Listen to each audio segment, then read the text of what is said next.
Hello and welcome, ladies and gentlemen, to my first impressions and overall thoughts on Spacehulk Deathwing.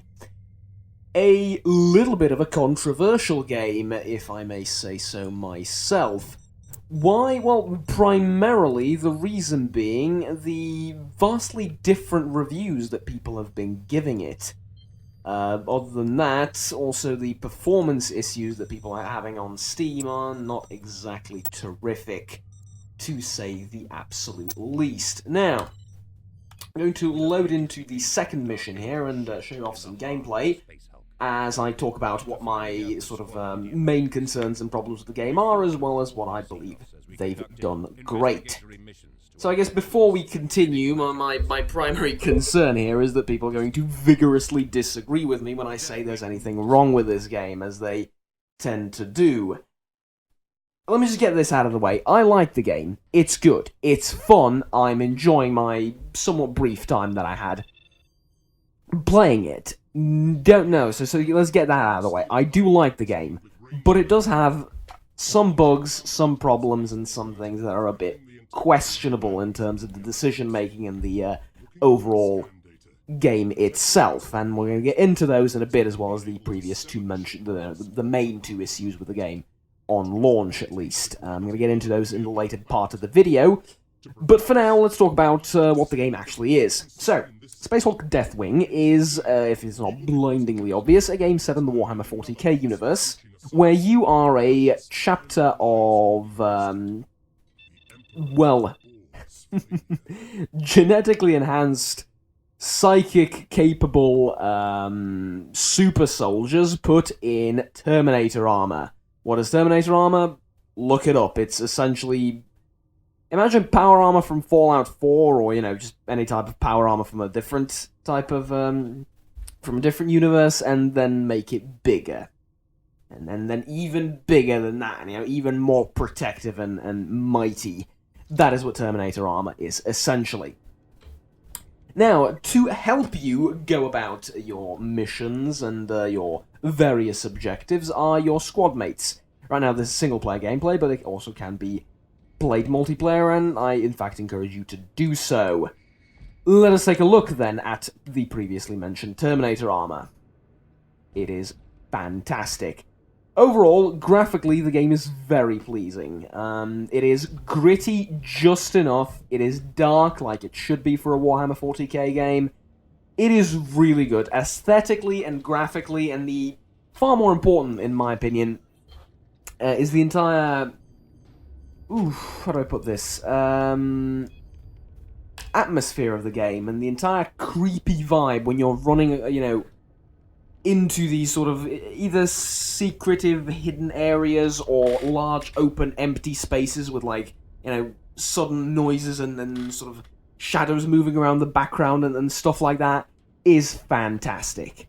The visual, aesthetic, and atmosphere part of the game is just superb. What's also great about it, as usually you should list what's great about the game first as a general rule of thumb. So, what is great about it also is I quite like the story in these missions. Now, obviously, I imagine that the gameplay and the missions themselves aren't particularly long, and at least most of the value for most people from games like these comes in replayability. And on that front, the story then sort of doesn't really matter once you've played through the game, once or twice. Fair enough, but off the get-go, the story seems rather interesting as you're investigating essentially the lore of the Angels of Death, I believe. This takes a while to spin up. Ouch. Okay. Who will you be fighting? Well, I have to be honest with you, I don't know. What I'm fighting now are obviously Tyranids and the Gene Stealers, but ultimately, they've hinted towards chaos in the intro of the game. So, I'm not spoiling anything, it's literally hinted towards the intro of the game that there is a dark secret that we must find. And it very much hints towards chaos. So, are we going to fight some chaosy demons? At least, maybe some primitive chaosy demons by the end of the game? Possibly, I don't know. I haven't played through the entire thing yet. obviously. Now, even if it is just Tyranids, there is a relatively good variety of them, or a relatively pleasing variety of them. Obviously, there's the second mission, so you're not going to be seeing anything crazy just yet. You're still being sort of relaxed into the game. But later down the line, there are a very large amount of different enemies that you need to take out, and it's not just varying HP or aesthetics. They do play very differently, which is very important for a game like this. See, there's often this misconception that enemy variety can be A, easy to pull off, B, relatively simple. You just, give them a few different stats and make them look different. No. And I'm very glad that the game didn't fall for that and make, some questionable decisions in terms of enemy variety. No, there are ones that shoot, there are ones that fire bazookas at you, there is a turret I did not see, and apparently I should really hack rather than trying to do this to it. In fact, let me show off the entire hacking mechanism. Scan. Hack. There we go. Come on. Come on. Boom. Now. Where are they?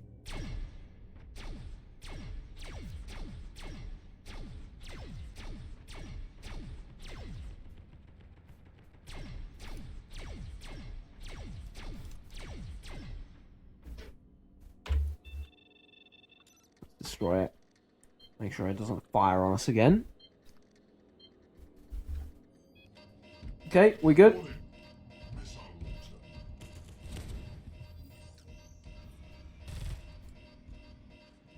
Sorry, I'm getting a bit distracted.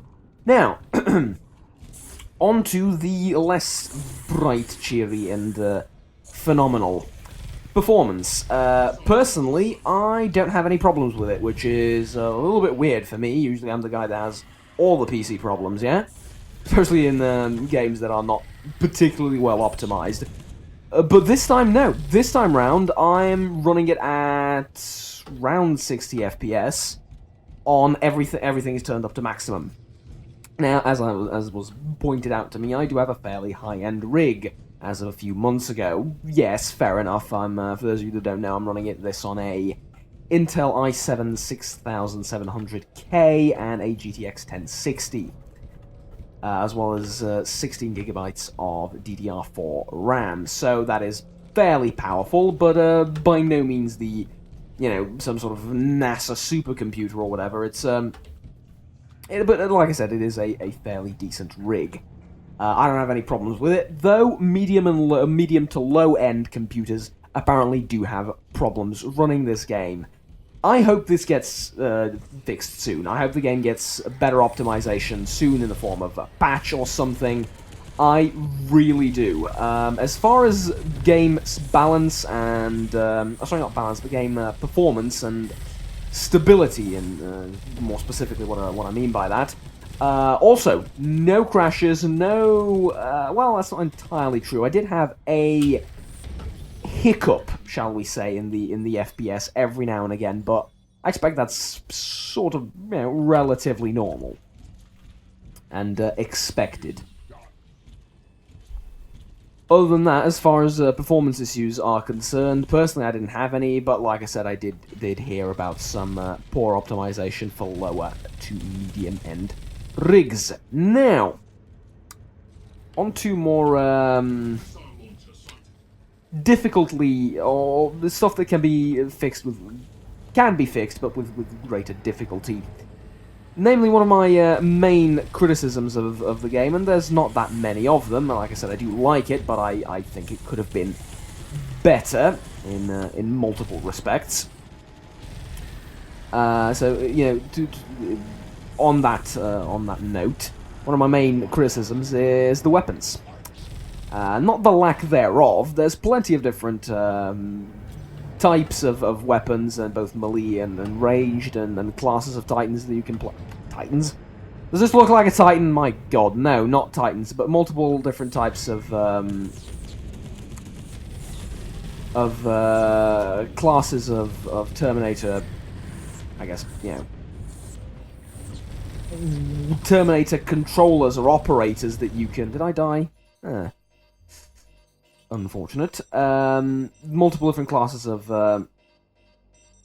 Terminator gear that you can equip yourself with, but it's specifics that I'm a bit unsure about, shall we say. And it is a bit difficult to play the game and focus on what you want to, focus on what is almost reviewing it, yeah?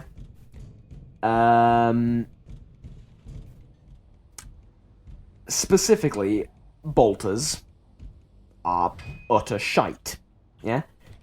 It has been more or less universally agreed in the Warhammer 40k fluff, as they call it, or, the lore, that bolters are not exactly pistols, if you know what I mean. No.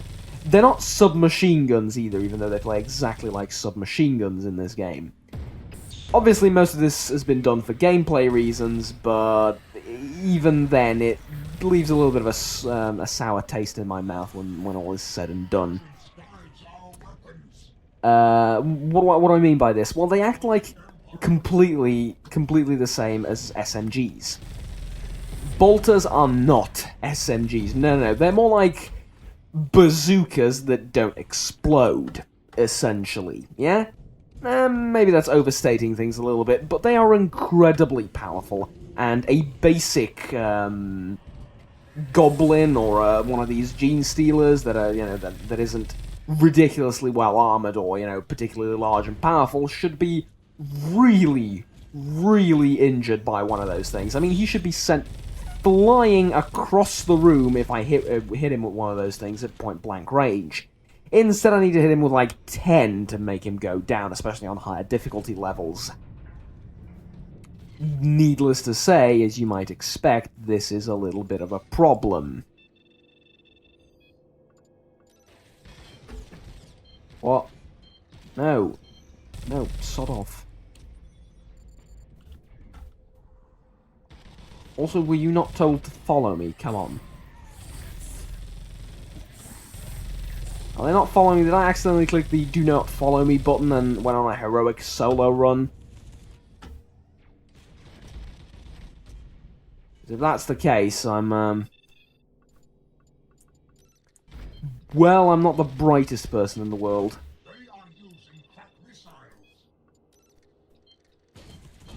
For fuck's sake, are you gonna let me hack this thing or not?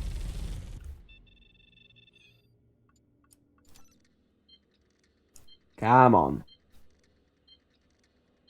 For the love of God.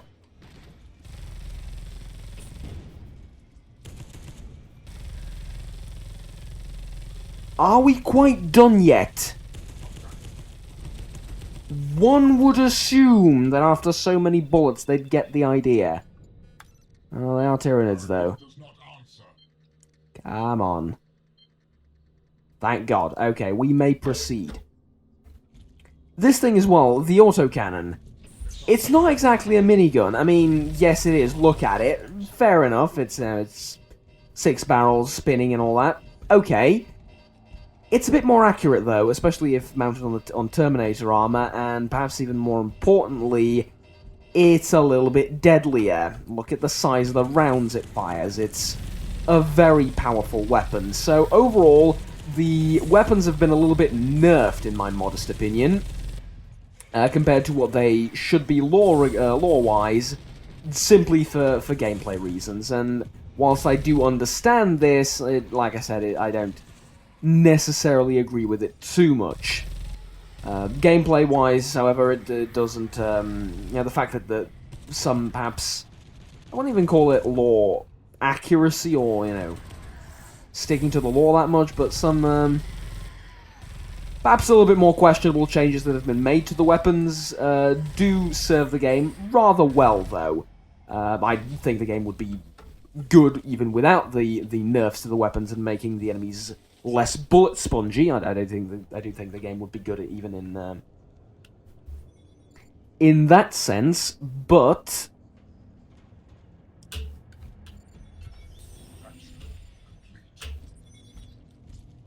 get out of here like so. I was going to show you the Cygate. This, I believe, was not a thing in the beta. At least not from what I can recall. The ability to call back over here and upgrade yourself and repair everything and so on and so forth. I don't believe that was a thing. I could be wrong, though. Anyways, you repair yourself up here. Anyways, I'm going to say that word for like 10 times over and over again, aren't I? Sorry. Right, well then. As far as the guns and the gameplay is concerned, that's about everything. Both positive and negative from me. Stability and you know, the entire multiplayer connectivity and whatnot thing.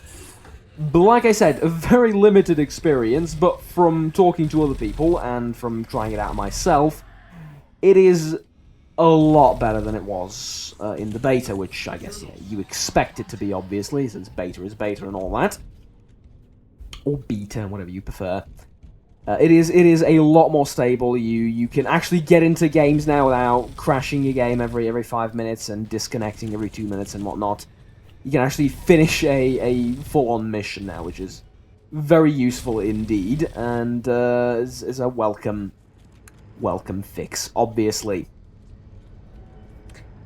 One of the concerns that I and others as well have had over the course of us seeing this game develop and now launch eventually is this going to get repetitive? Well, it depends on you. Obviously, like most things in life in general, this is no different. It depends on you. People disliked Vermintide simply due to its repetitive nature, even though that game did a lot to fix that issue particularly. It just, you know, there is this thing whereby if you play the one same mission 100 times, there's only so many times you can get surprised by something, yeah?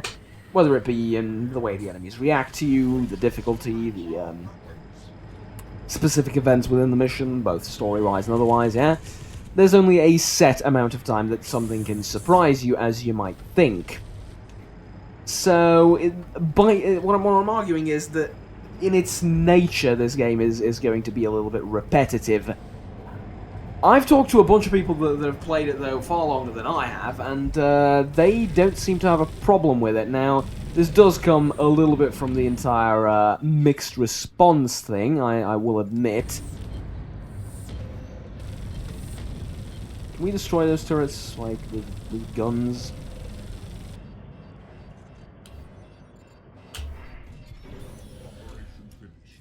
Did we literally just do that? Okay. Well, moving on then. Where to now? Probably defend this area, eh?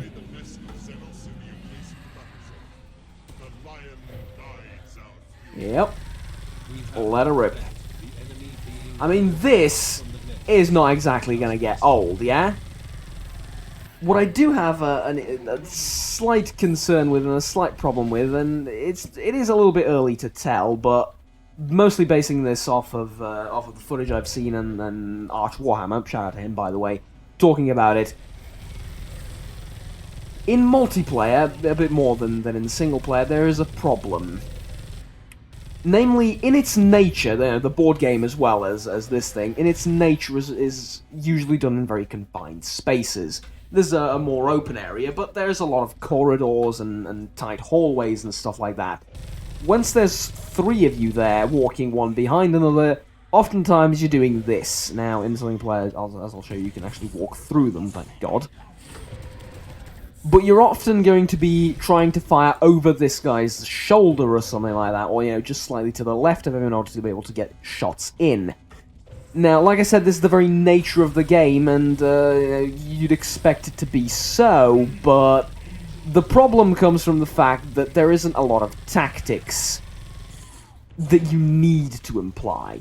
That's a very big distinction. You can. There are doors that you can hold off, or you can close off, and even then, there is no reason whatsoever why you should not close a door when you can. Essentially, just stops the Gene Stealers and the Tyranids from going through. It doesn't give you any any negative. It doesn't give you anything negative at all. So that obviously is I would say a mistake in the overall design decision. I would like to make some tactical decisions on whether we want to close this door off or not.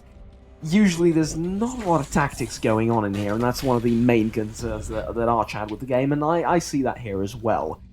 Certainly you can strategize to no end with your friends if you're playing with them, but even on the highest difficulty level,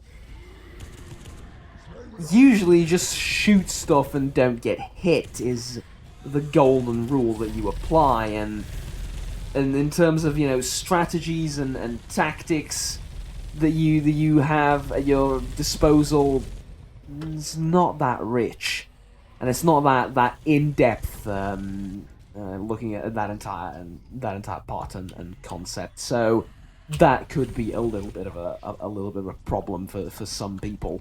But like I said, don't get me wrong, the game is very, very enjoyable and fun to play, but it's just these lacking aspects that a lot of us were expecting at launch that are missing, that are, you know, like I said, could be better. And that's more or less it. That's everything I have to say about the game that's wrong with it. What's right with it? Fun. Incredibly fun and entertaining, especially if you don't find games like these where you replay the same mission a few times with your friends or, you know, online or whatever, repetitive, and you have a higher or a high-ish tolerance for games like this, then absolutely you're going to have a blast with this thing. Believe me, you're going to love it if you don't mind replayability and replaying, like I said, replaying the same mission multiple times. You're going to love it. The gunplay, the aesthetics, the graphics, the story, the just overall, all of those things, fantastic, really, really good game. Has its problems though, and that's I guess my main sort of worry when I decided to make this video is people are defending it incredibly militantly. They are saying that there is nothing wrong with it, that it's perfect, or at least, you know, some are. I'm sorry, but it's not true. There are no perfect games, so on and so forth. But it is good. It is enjoyable, especially for fans of Warhammer 40k. Needless to say.